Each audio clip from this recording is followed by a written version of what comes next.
ถึงวัดอรุณแล้วจ้าเห็นไหมแดดร้อนมากเลย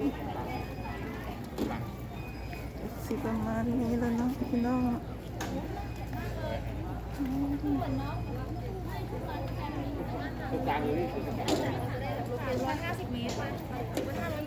นี่คือวัดอรุณไม่ได้ปรับเด้อวรวิหาร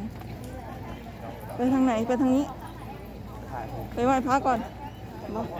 ถ่ายรูปปะร้อนมากเลยว่ะ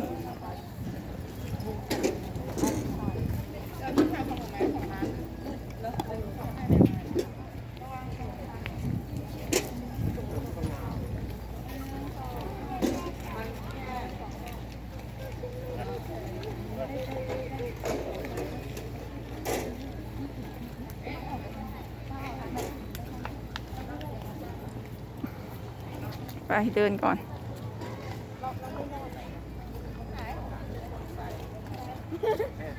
คืออะไรบอนไซต้นไม้เล็กยอดวัดอรุณเนาะพี่น้องคนกับมีอยู่แต่ว่าบ่หลายคือตอน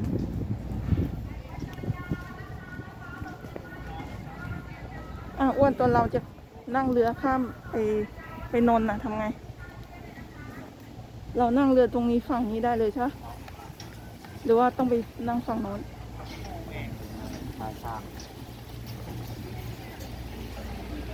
นี่กินกาแฟที่นี่ป่ะกินนะนั่งกินกาแฟป่ะนี่อันนี้น่าอร่อยกินนะ